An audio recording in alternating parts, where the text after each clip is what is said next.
but this is saying 2. One thing, folks, if you have questions, this room has a very interesting dynamic because most of your sound people can tell you it's very loud. So kind of speak a little louder because you're kind of right under the engine, and when I'm here, odds me hearing you pretty slim.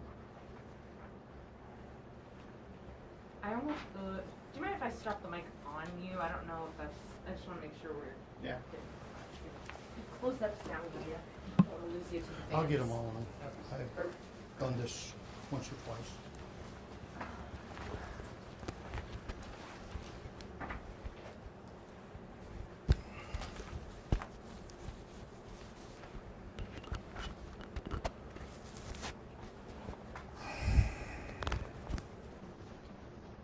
Oh. Okay, whose is this? That's ours. You're waiting. You threw me a curve. You can just clip it wherever, like this. How sensitive is it? It's pretty sensitive. Yeah, that's perfect.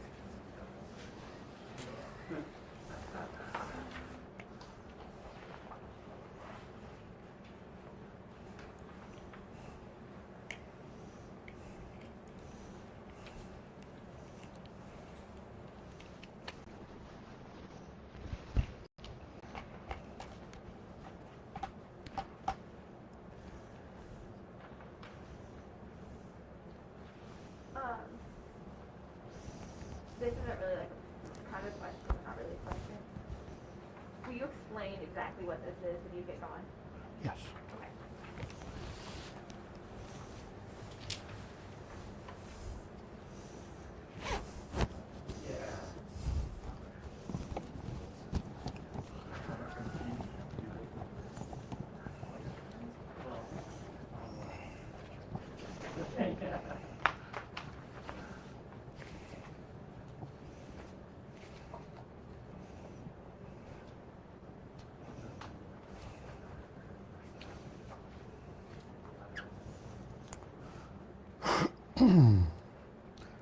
And Emma, if that's for recording, Yeah. I think let's put it here. It's your best option. That's option you think? Okay, there you go. It'll spice up the podium too. I'm gonna highlight that. Yeah. Sheriff's fund. Yeah, you should. Flattering, yeah. Here. Good luck.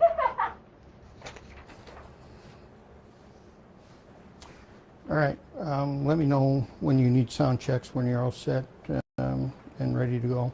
Before we get started, though, I want to kind of go over some of the things that are before you. That way you can help form questions.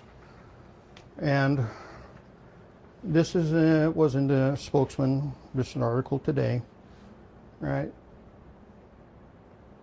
Folks, he turned his gear in a month ago. He knew what was coming. So when I refer to that, that gives you an idea of, why is that there?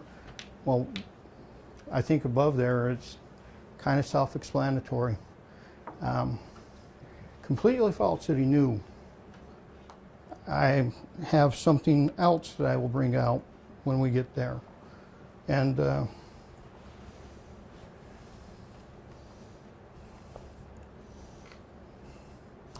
that will be his statement during his termination hearing. I'm pretty sure how this is going to end. I would just like to say I appreciate the opportunity to work for blah, blah, blah. Does that sound like a guy that didn't know what was coming?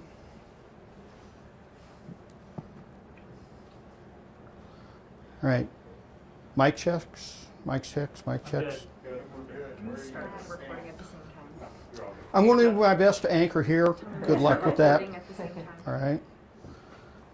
Let me know when you're going to start your live streaming. And everybody good? And are you guys streaming? Yes. We are streaming. I'm still waiting to know if it's on our Facebook. It'll be on our should be on our website. Okay, it's gonna be on both websites, or both Facebooks or? No, what's- on the KREM 2 app on our website. No, not on Facebook. Usually streams on our website. Okay. Luke said we're gonna start streaming right when you start talking. Okay. Are you guys ready Yes. to hit go? Second.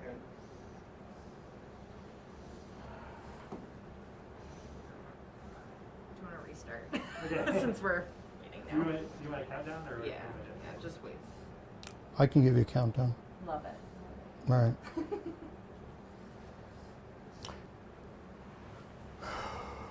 And before we start, the reason you're all here is I just kind of got tired of being nibbled at all weekend long.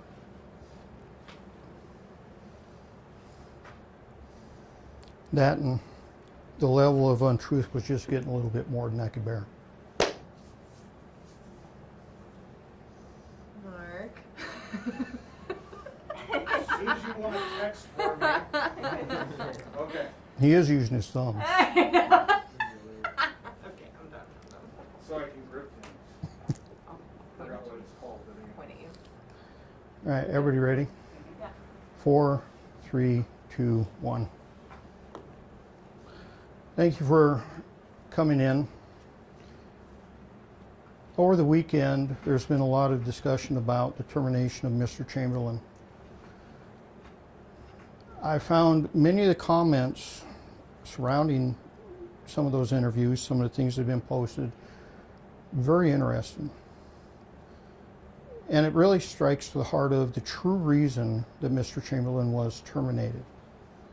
The true reason Mr. Chamberlin was terminated was that he lied to the Internal Affairs investigator. Ladies and gentlemen, you know, you have read the memos. The memos have even gone international. If you lie in this agency or you have sex on duty in this agency, you will be terminated. It is that simple. I don't care how well I like you or if I dislike you. I don't operate that way. I run an agency. Everybody here is here based on their merits, their conduct, and their adherence to those values on that wall. When you lie, you have forfeited your ability to do this job, at least for this agency. Now, does that mean that terminations like this always stick? No, because here in the state of Washington, the Supreme Court has made it clear that it's okay to lie. There's many court cases that state that. It's even more problematic because this situation revolves around now a campaign for an elected office. The state Supreme Court has made it very definitive that it's okay to lie during a campaign. The only losers in that, ladies and gentlemen, are the public. The public lose because of that. The state Supreme Court, when they made that ruling, went, well, you know, it's the citizens can wade through all the stuff. Well, they made that decision before the age of social media. It is impossible, as we have found for several elections since social media, that the truth actually has a prayer. And that's why you're here. You're really the last bastion of truth. Social media isn't going to get it. I read in the paper this morning this quote that's behind you right here.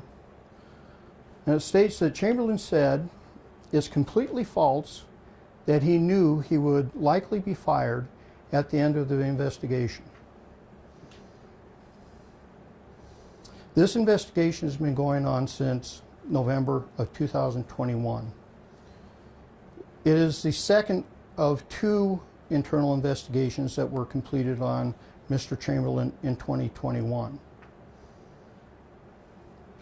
Mr. Chamberlain had two disciplinary hearings on this issue. The first about a month ago. Before that disciplinary hearing, Mr. Chamberlain turned in all his gear. Now, does that sound like somebody that didn't know there was a potential that he'd likely be fired? He turned in all his gear without even hearing my decision. Now, in his second internal termination hearing, which was last week, he stated, and I'll read it to you.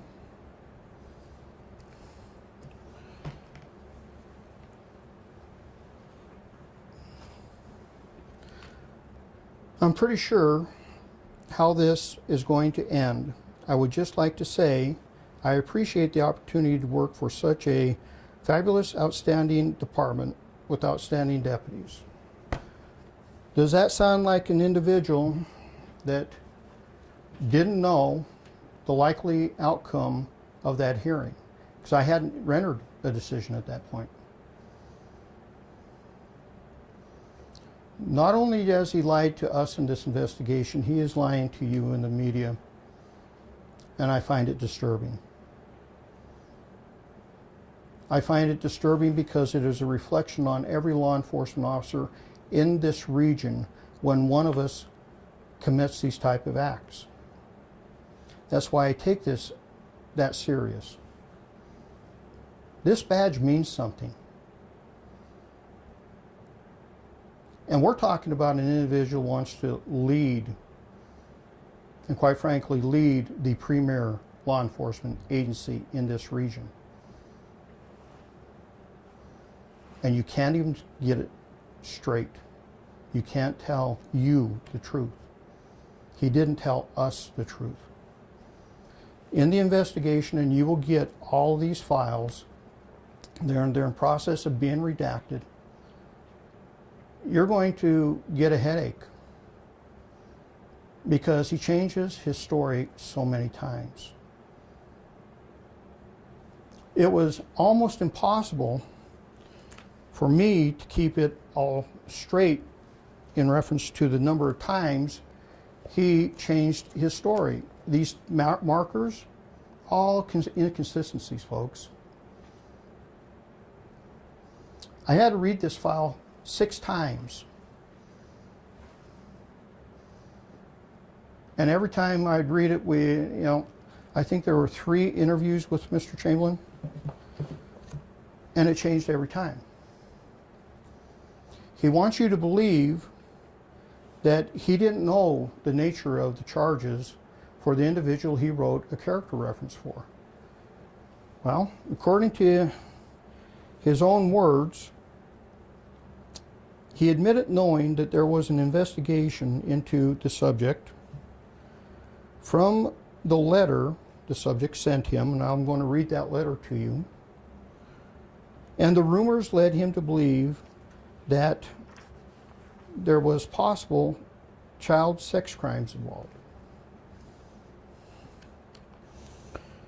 I believe that I also passed out a letter, the letter that Craig Chamberlin wrote for that individual.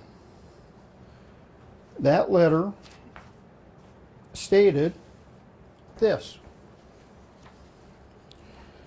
I was beyond surprised to hear the accusations against the subject and made it a point not to investigate the accusations or get involved whatsoever. Does that sound like somebody that didn't know that this was going to a criminal court, that didn't know that there were accusations of a serious nature? He wrote it in his own letter.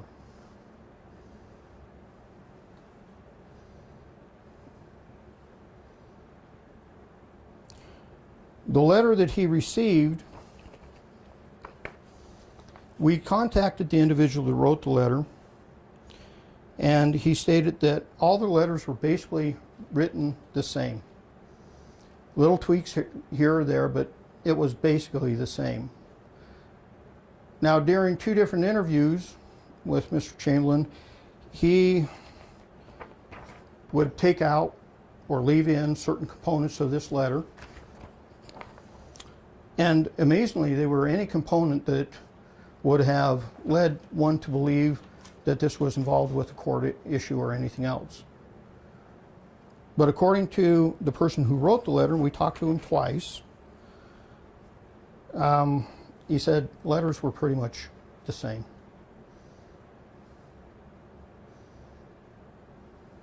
So this is what he wrote to an individual, and this is basically one of the only surviving letters, because Deputy Chamberlain, Mr. Chamberlain, was so disturbed by the letter he received that he tore it up. Does that sound like a letter that only asked for a character reference? He was so shocked by the letter that he tore it up because he didn't want his daughter to read it. That sound like a innocent character reference letter that he was requested to write? Not only was he so shocked about that, he called down to a sex crimes detective in this office and asked about what's the case on this thing really like? I say sex crimes. He didn't call property crimes, he didn't call major crimes, he called sex crimes. Does it sound like somebody that didn't know what was going on? The problem is every time that Mr. Chamberlain was asked to give any kind of evidence that might have been incriminating, he suddenly lost his memory. He can't tell us what property or sex crimes detective he talked to. Can't remember. Ladies and gentlemen, the way this started was about 10 days before the investigation started, Mr. Chamberlain was having a discussion, and that discussion was with two sex crimes, one sex crimes detective, one major crimes detective.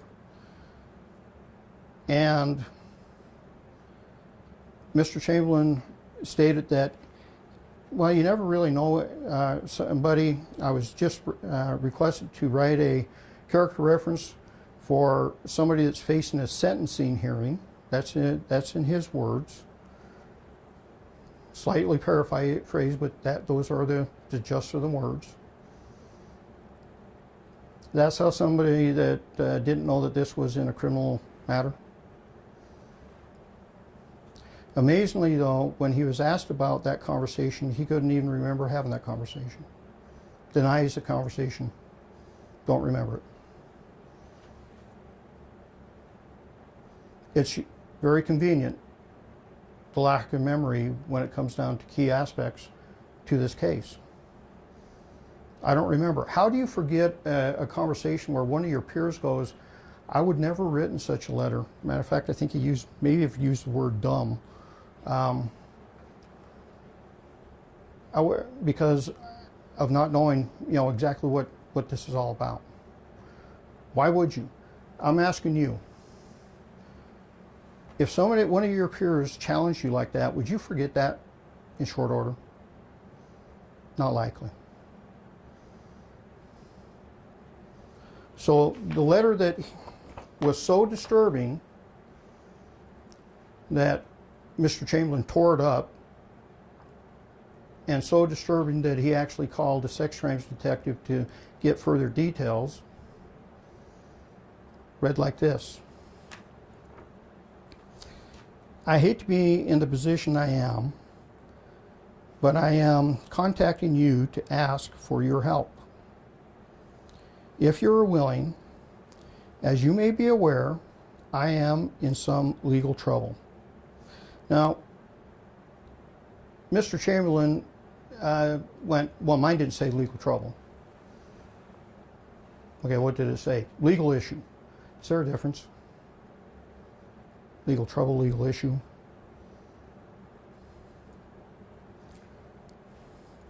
And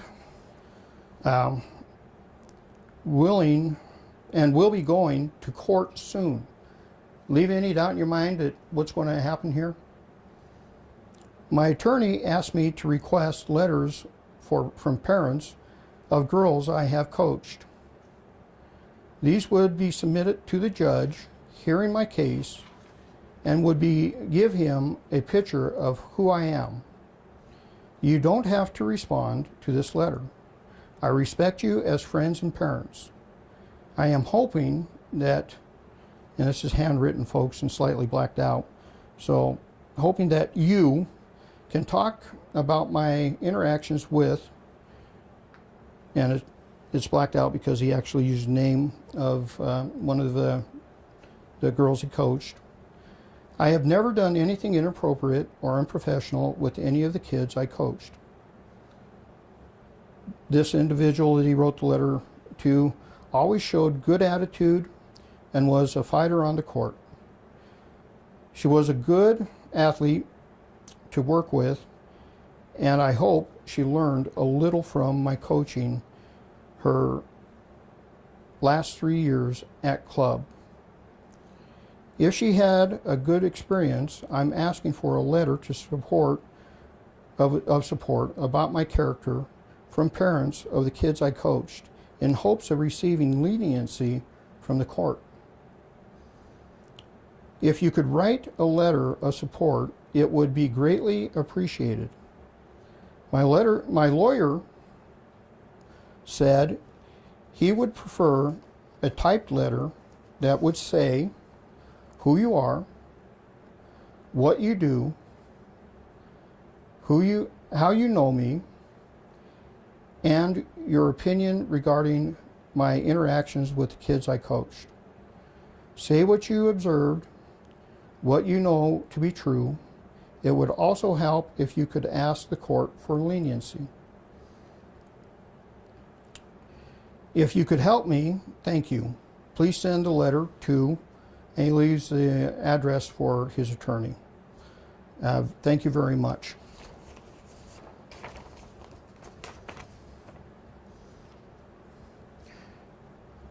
You'll read in the investigation that Craig modifies the letter fairly substantially, crosses some things out, but all in all, it still leaves the places he didn't cross out. Still would leave one to believe that this is a serious matter. It's going to court, and all the things that he's been saying really don't hold water. As to the politics of this, I'm going to ask you, and I'm asking everybody that's going to watch this, if you knew that you had been under investigation for 3.5 months, that you had one disciplinary hearing, that the sheriff asked for certain things to be clarified, i.e. he says that there is only one text that he sent to the individual that wrote that letter, and that was to go, do you still need the letter? And there we have 2 separate days worth of texting. Would you, in that meantime, in that month before your first disciplinary hearing and your last disciplinary hearing, would you file to run for public office? Especially knowing that your future disciplinary hearing is going to be the week that you decided to file for office. How many of you would have actually done that? Knowing that for 3.5 months you've been under investigation, fairly serious accusations. One of the accusations you have watched people continually get fired from in this agency. Would you file to run for office? My command staff and I actually had that discussion when we discussed, proper levels of discipline and everything else on this one.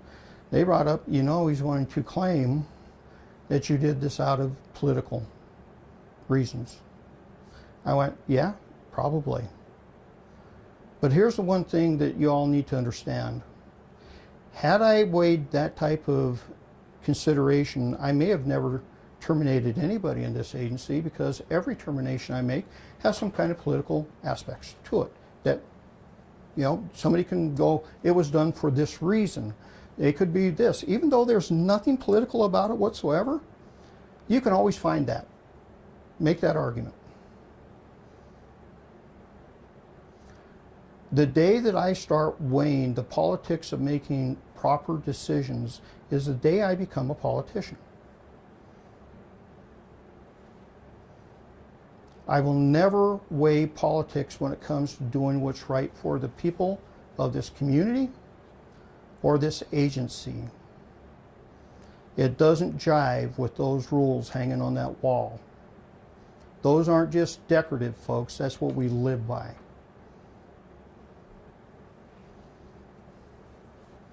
So, no, there is nothing political about this. Craig Chamberlin made this political when he decided to file for office right before entering a disciplinary hearing, and he did it to make this a very complicated situation. And quite frankly, this is, as I stated earlier, is not good for law enforcement.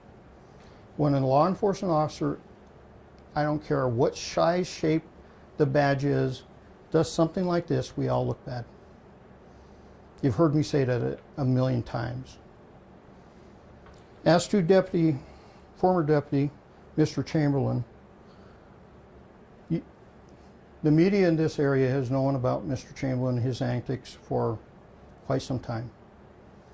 In the era of about 2014, KXLY was going to do an expose on Mr. Chamberlin, the fact that he was in alcohol abuse treatment.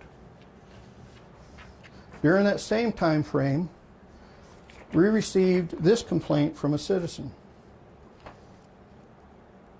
Complaint came in on a Wednesday, January 8th, 2014 at 5:10 p.m. There's an actual YouTube video that goes along with this.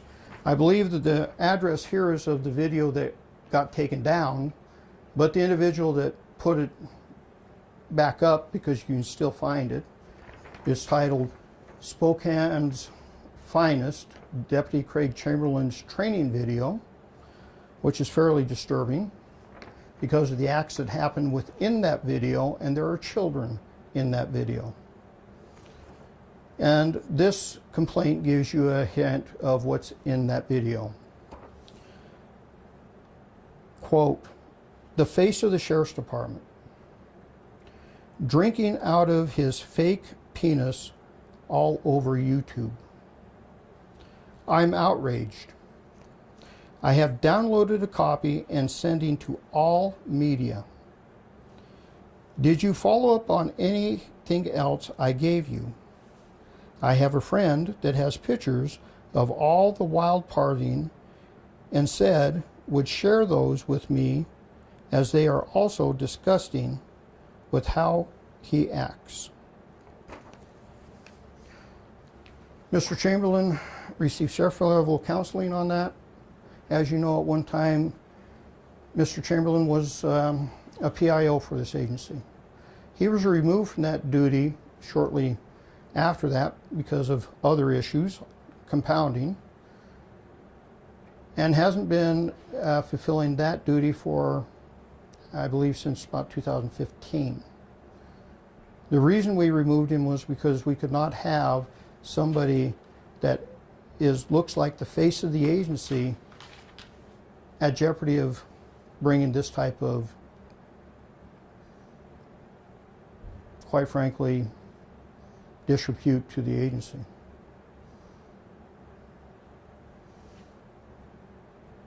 So those are the facts. Those are the facts that I can give you at this time. Once you get this all digested, you can feel free, let us know. We'll do another press conference so we can do it all at once. At times it's really hard to just do this piecemeal. And we'll walk through it.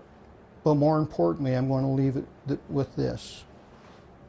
Since Mr. Chamberlin wants to try this in the media and on social media, I invite him and the media to come in. We'll sit down right here and we'll go through each and every one of these situations.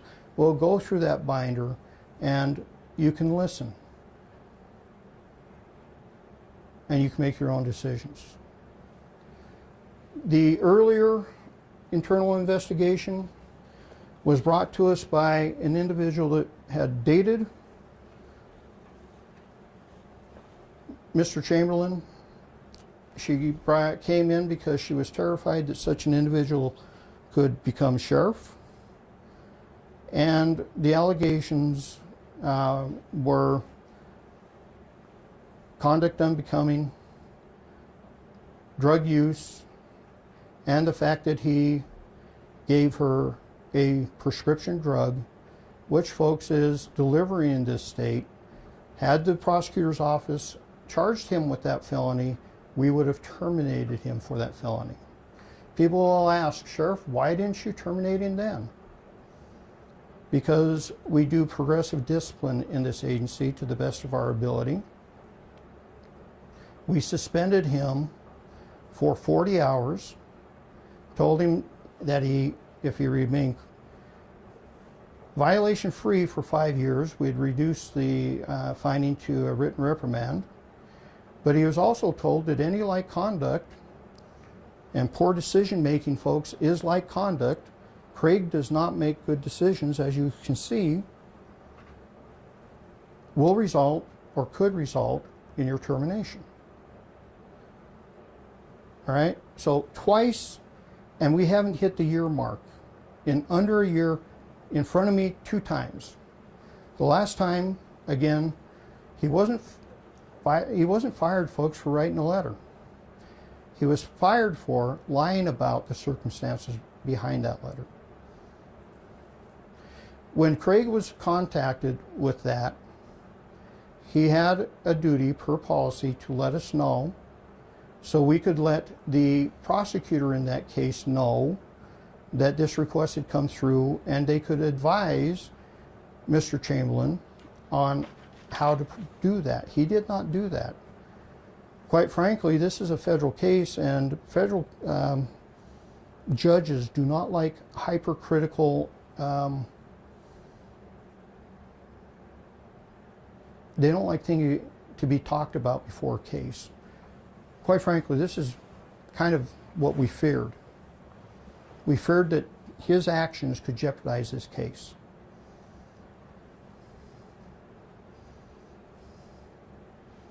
And now this is all public and everybody's talking about it.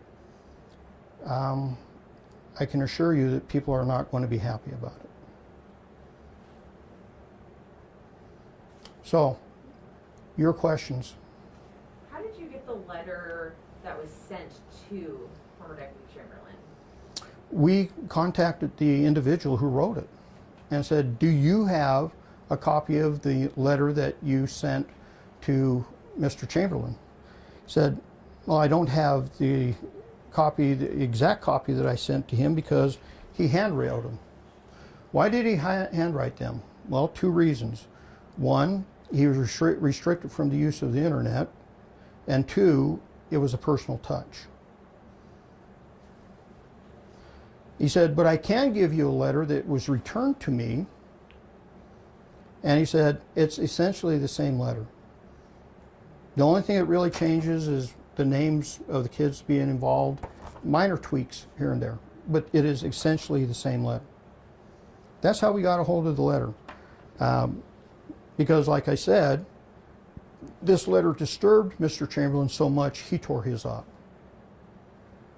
And was the letter sent from jail? What's that? Was the letter sent from jail? Was that never I do not believe so. Sorry. You said that you claimed that Chamberlain, after ripping up the letter, had contacted a sex crime detective. What proof do you have to show that that contact was made? He admits that he did that. That's what he said he did. We asked him who, and he suddenly has amnesia about that. Did you ever discover who it was? We're still working on trying to figure out who it was. Who reported the incident and started the investigation? As I stated, this conversation took place out in the valley during an incident, and you had 2 detectives there. Undersheriff or Inspector Ritchie came in to the area, heard the conversation, sat down, listened to it, and was very disturbed by what he heard.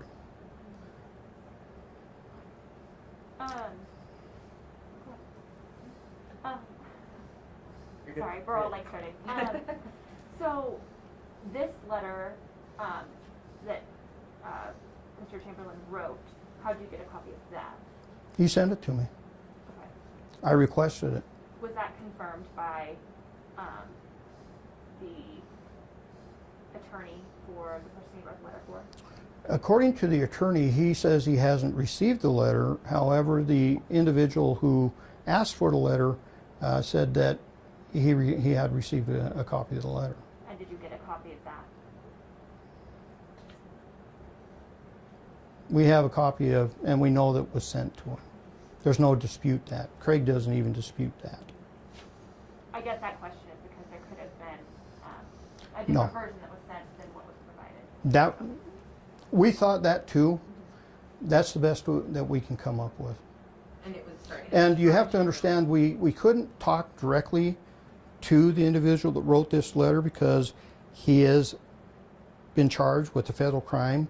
We're doing our best not to jeopardize that case whatsoever. So we had to go through his attorney.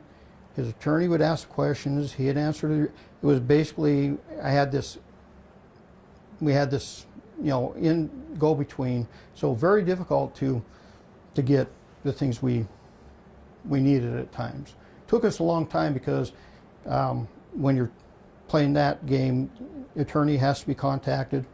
The attorney was out, I believe, for almost 3 weeks on a homicide trial. So it made it very difficult for us to have to investigate it that way.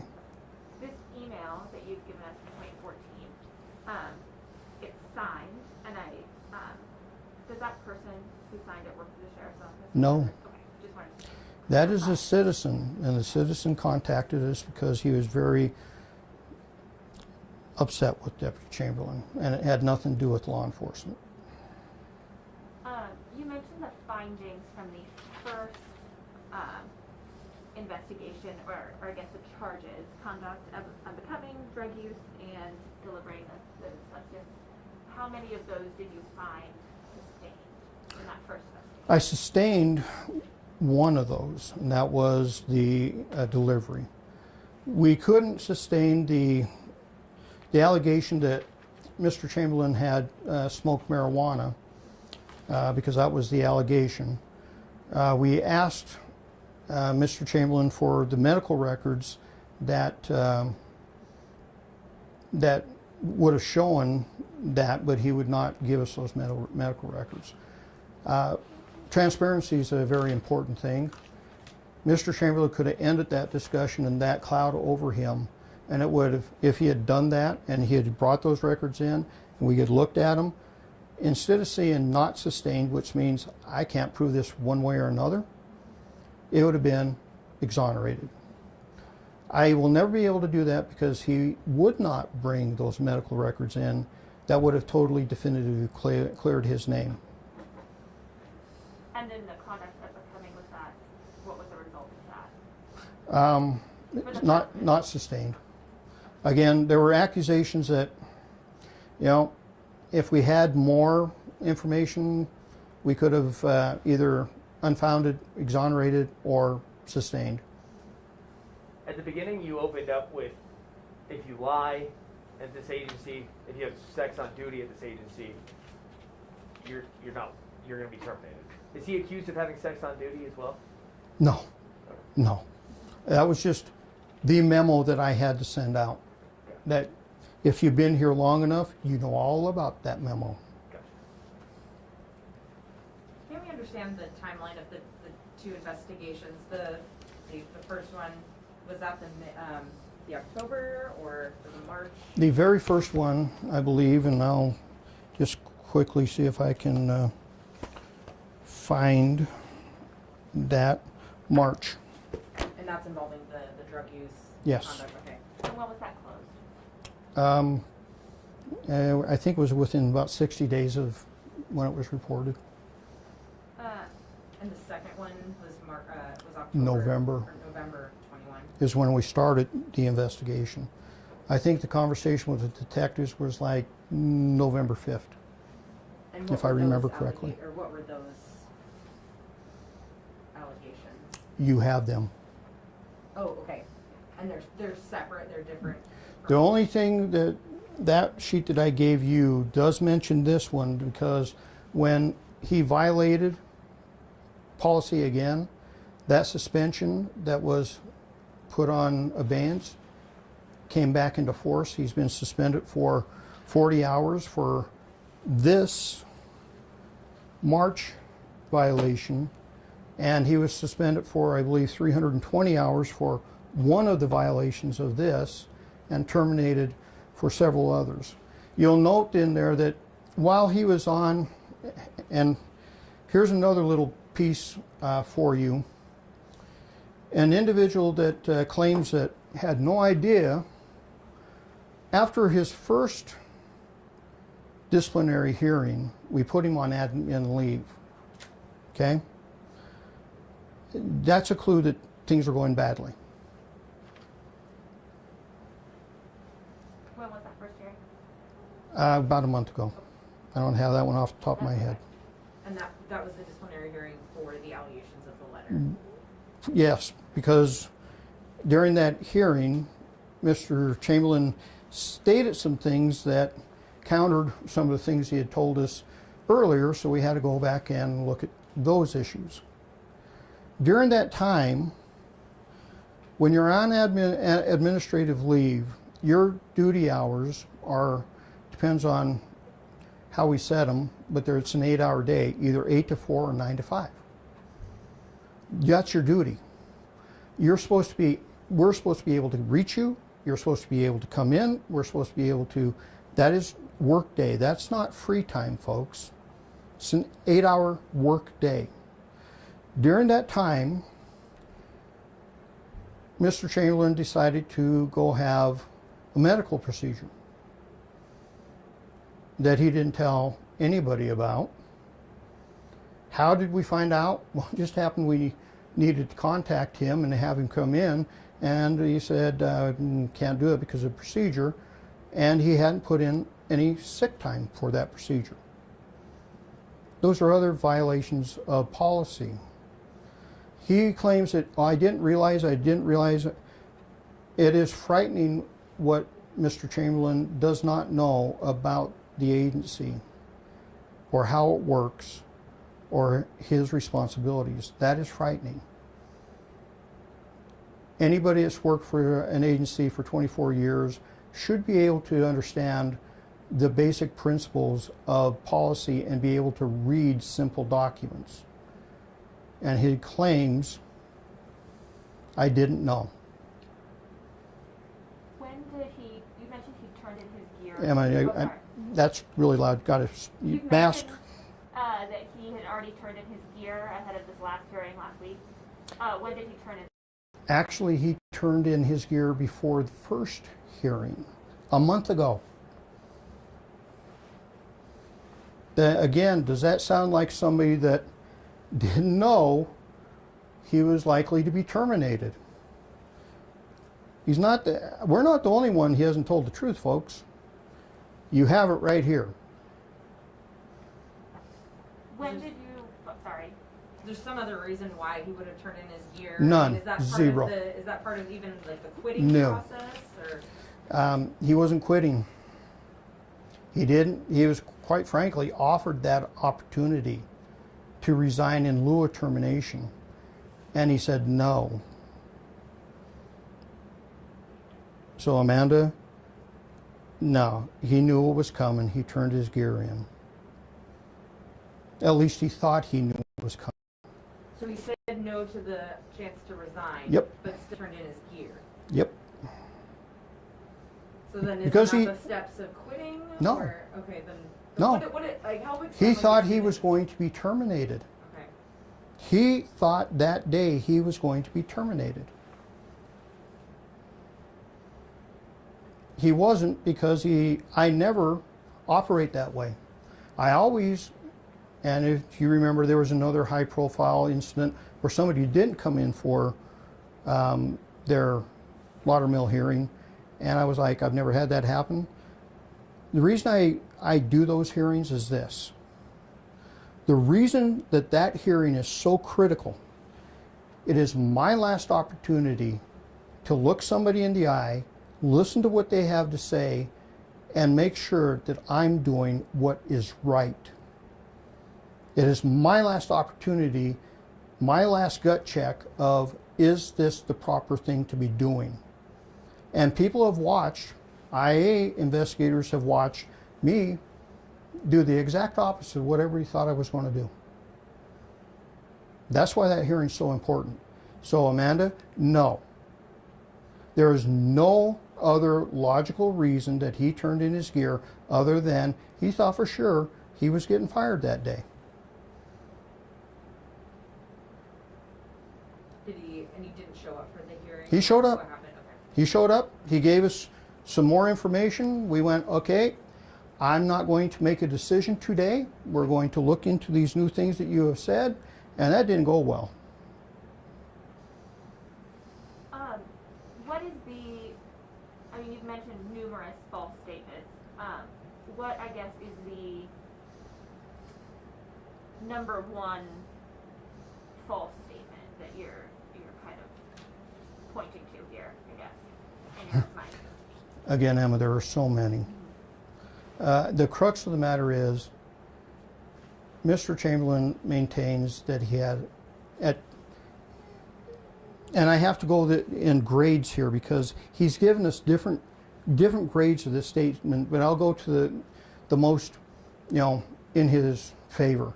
I had no clue that this was going to court. I didn't know anything about it or anything. I just didn't know.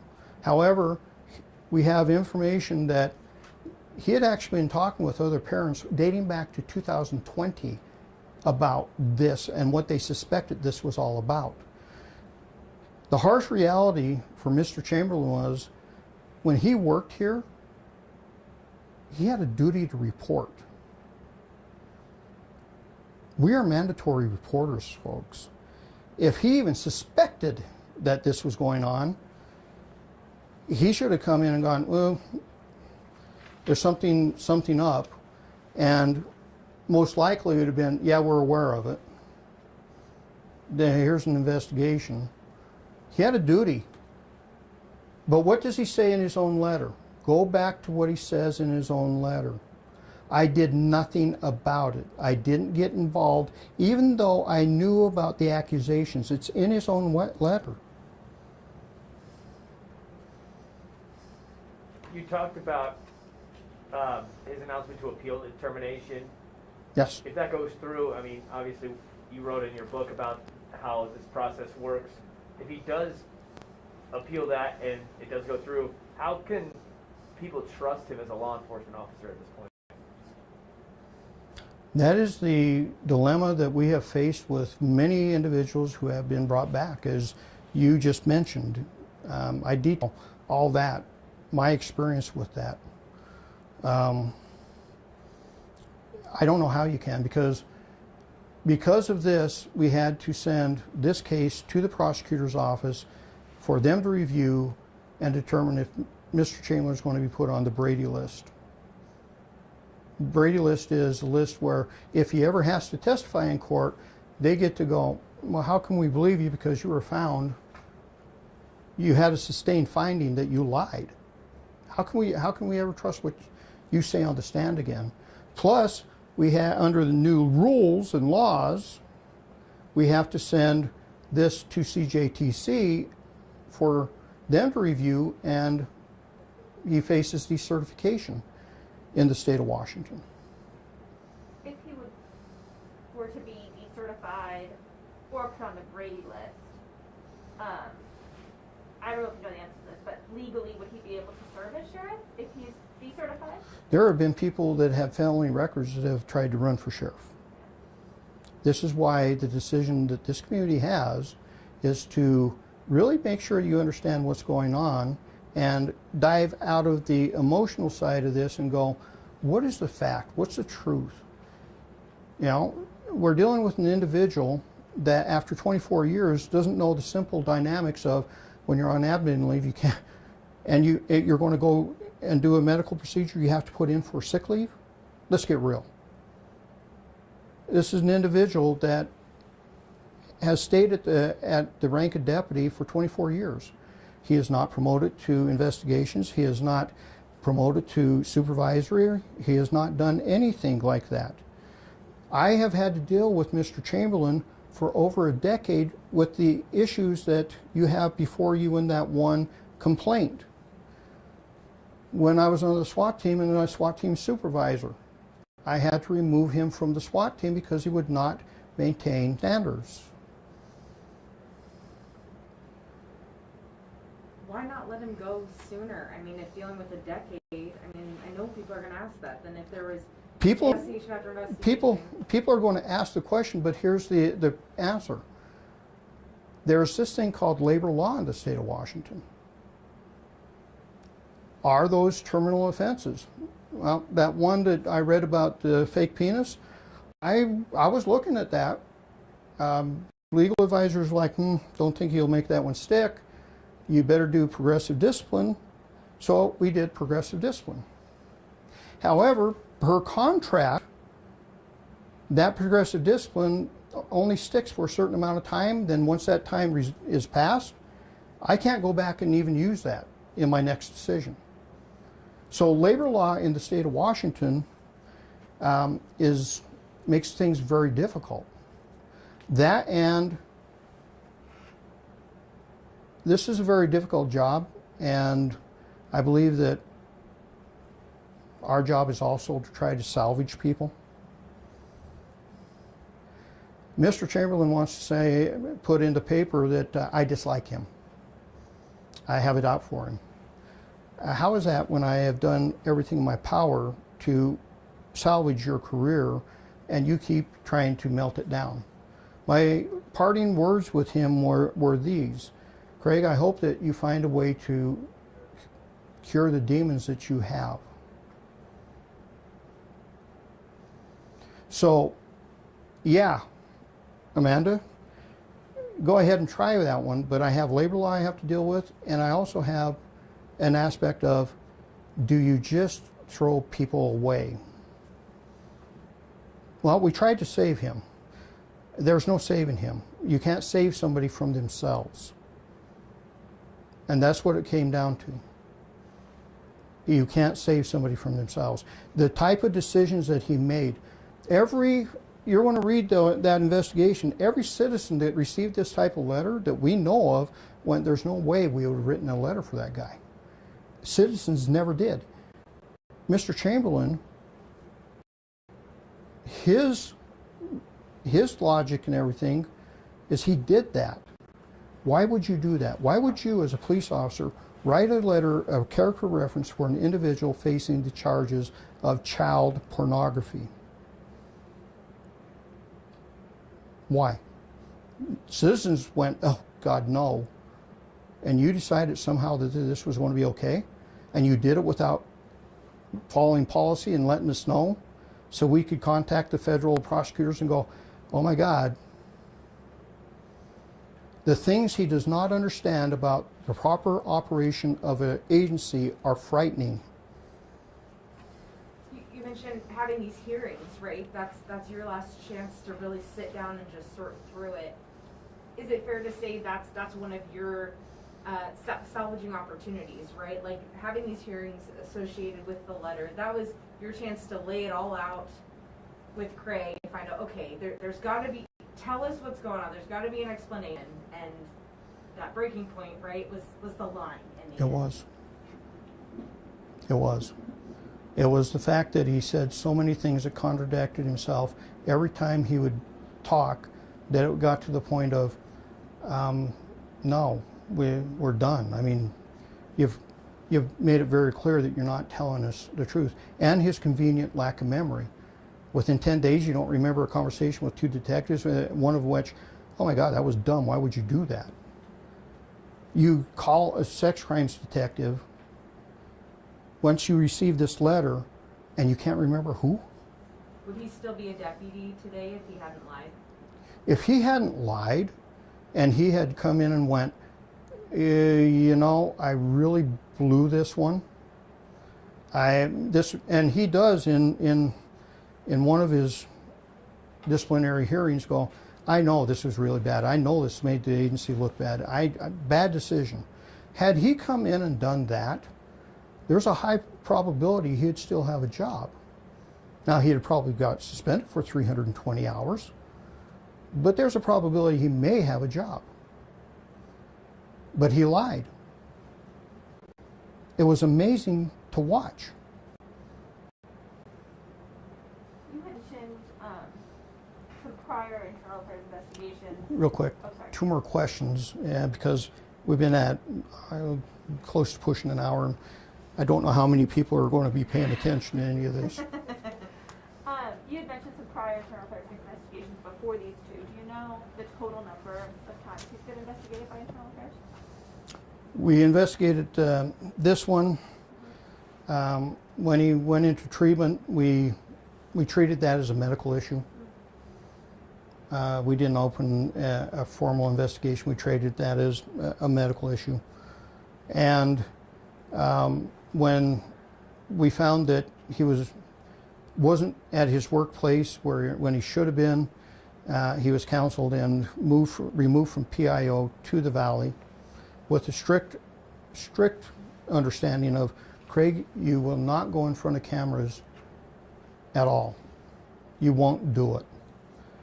We can't trust this. And folks, the number of people that have contacted me over the last 5 years about his behavior is fairly amazing. Every time I was contacted, Emma, I went, put in writing. Put in writing. One put it in writing, didn't contact me, they contacted IA, but they finally put it in writing. It's fairly consistent behavior of what we've been hearing. I can't act on those type of things. So the bottom line is, we have done everything in our power to help Mr. Chamberlin be successful here. It was his choices that led to his demise, not politics. Not politics.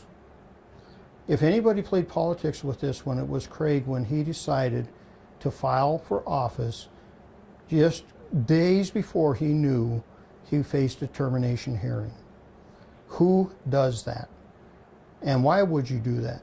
To try to put your boss in a box of, if you do this, I get to do this? Well, yeah. It's been fairly good media splash for him. But it has been a horrible media splash for everyone that wears a badge because of his behavior.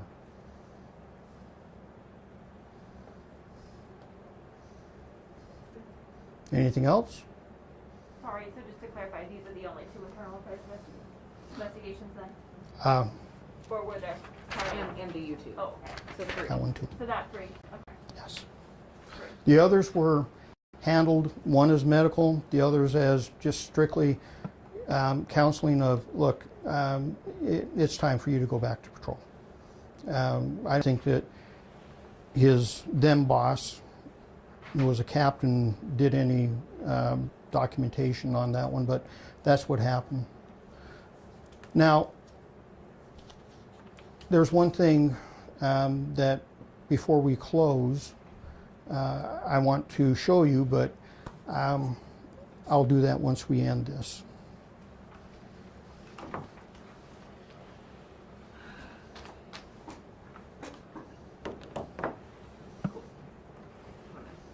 All right. Cameras off, mics off.